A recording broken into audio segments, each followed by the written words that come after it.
Hi guys, welcome back to this is Ryan's Living Room for Read Aloud. I brought a different little friend with me today, and she does not have a name yet. So if you could think of a name and you want to message it, doesn't she have the cutest little eyes? In our in the class comments under our read aloud, you can. All right, we're gonna start on page 221 today. I watch Mac's car slam into a halt in the parking lot. He leaps out. He stares at the billboard. His jaw is open. He doesn't move for a long time. Mad human. A mad gorilla is loud, but a mad human can be loud too. Especially when he's throwing chairs and turning over tables and breaking the cotton candy machine. Why do you guys think he might be mad? Phone call.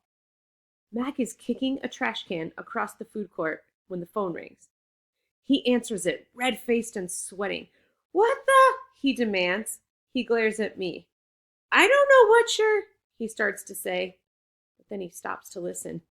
Who? Julia who? He asks. Oh, sure, George's kid? She's the one who called you? More talking with his phone to the ear. Max comes closer to my cage, eyeing me suspiciously. Yeah, he says. He paints. Sure. We've been selling his art for quite a while now.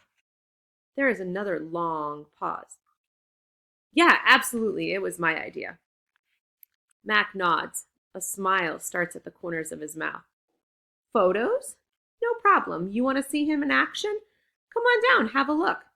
We're open 365 days a year. Can't miss us. We're right off of I-95. Mac picks up the churned over trash can. Yeah, I think he'll be adding more pictures. It's what do you call it? A work in progress. When the call is done, Mac shakes his head. Impossible, he says. An hour later, a man with a camera comes to take my picture. He is from the local paper, the one Julia called. How about you take one of me with the elephant? Max suggests. He drapes his arms around Ruby's back, grinning as the camera clicks. Perfect, the man says. Perfect, Mac agrees. A star again. A photo of my billboard is in the newspaper.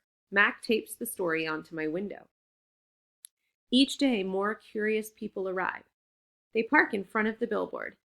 They point and shake their heads. They take photos. Then they come into the mall and buy my paintings. While visitors watch, I dip my hands in fresh buckets of paint. I make pictures for the gift shop and pictures to add to the billboard. Trees with birds, a newborn elephant with glittering black eyes, a squirrel, a bluebird, a worm. I even paint Bob so he can be in the billboard too. I can tell he likes the picture, although he says I didn't quite capture his distinguished nose.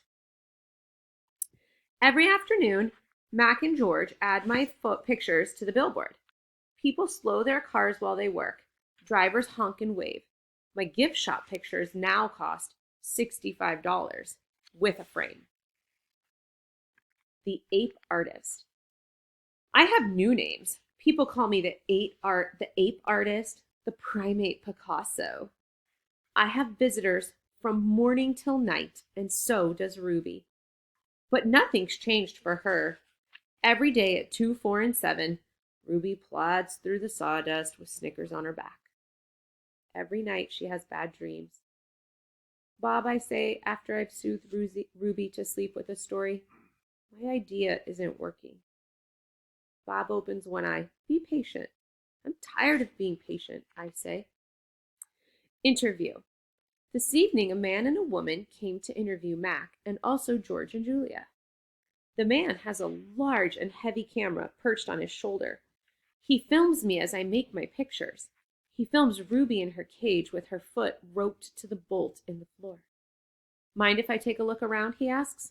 Mac waves his hand. Be my guest. While Mac and the woman talk, the cameraman walks through the mall. He pans his camera right and left, up and down.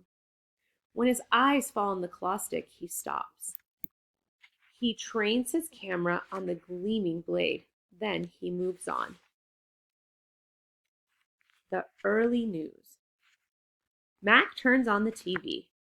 We are on the early news at 5 o'clock. Bob says, "Don't let it go to my head." There we all are. Mac, Ruby, me, George and Julia, the billboard, the mall, the ring, and the claw stick. Sign on sticks.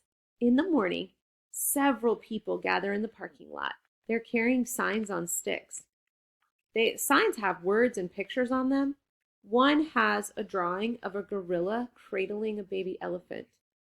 I wish I could read. Protesters, not posters, protesters. More people come with signs today. They want Ruby to be free.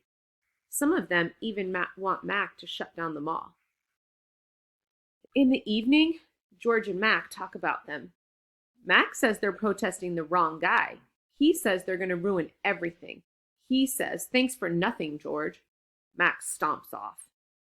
George, holding his mop, watches him leave. He rubs his eyes. He looks worried. I want you guys to think about, why would George be worried? We know why. Think about if you can remember why he might be worried. Dad, Julia says, looking up from her homework, "You know what my favorite sign was?" George asks, "Which one?" "The one that says elephants are people too." George tried to gives her a tired smile. He goes back to work. His mop moves across the empty food court like a giant brush, painting a picture no one will ever see. Check marks. A tall man with a clipboard and a pencil come to visit. He says he is here to inspect the property. He doesn't say much more, but he makes many check marks on his paper. He looks at my floor, check. He examines Ruby's hay, check. He eyes our water bowls, check. Mac watches him scowling. Bob is outside hiding near the dumpster. He does not want to be a check mark. Free Ruby. Every day there are more protesters and cameras with bright lights. Sometimes the people carrying signs say, "Free Ruby, free Ruby." Ivan, Ruby asks, "Why are those people yelling my name? Are they mad at me?"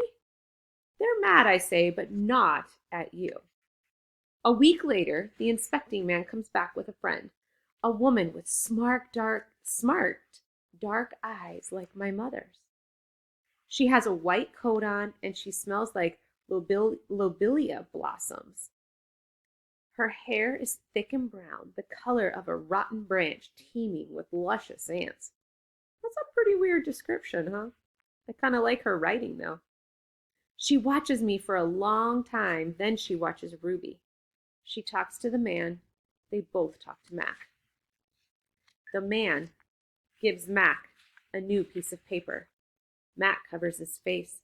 He goes to the office and slams the door.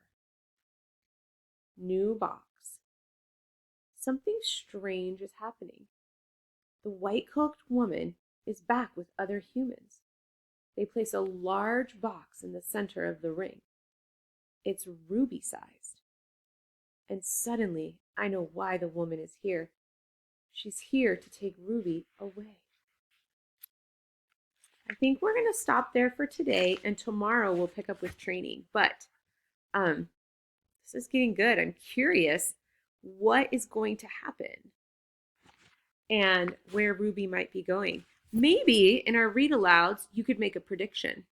What do you guys predict might be happening to Ruby? So in our read aloud class comments or private comments, tell me what you think is your prediction. Where's Ruby going? And I'll see you on Monday for some more read aloud.